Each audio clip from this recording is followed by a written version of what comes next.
we've got two separate documents with two 3D objects.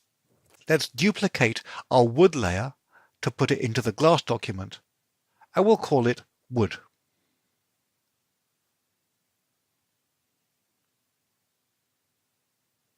Oh, now we can put this away. And here are the two. There's the glass layer and there's the wood layer.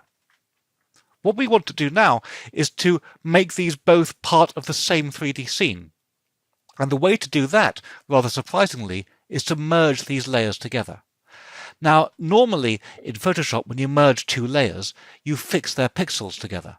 It works slightly differently in 3D. Let's move the wood above the glass. And now let's choose Layer and Merge Down.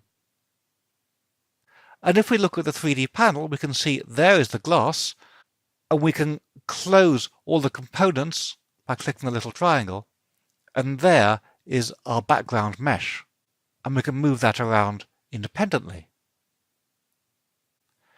Let's rotate our piece of wood so that we rotate it 90 degrees along the x-axis, so it's now lying flat, and 0 along the y and the z-axis, and we'll drop it to the ground.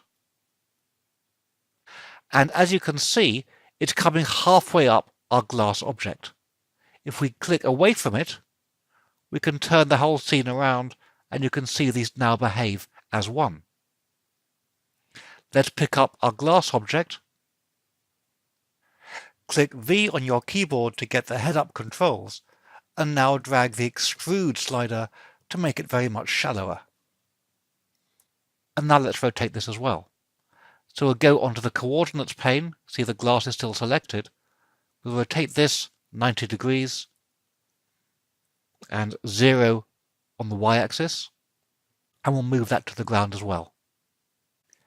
Let's now position this scene as we want to view it. So we'll rotate it so we're seeing it more from the top, slide it up a bit, and maybe bring it a little closer to the camera. Now, I think the glass is a little bit too thick still, so let's select it, go into the extrusion controls, make it a little bit thinner, and once again, drop it to the ground. And let's try another render to see how that looks.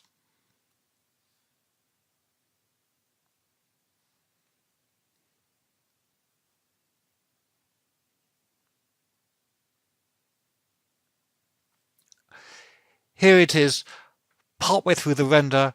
You can see the render process happening as we watch. You can see with each pass, it's refining the view. Moreover, you can see how the glass material is refracting the view seen through it and creating these internal reflections. It's not quite right yet. We'll look at how to adapt that next.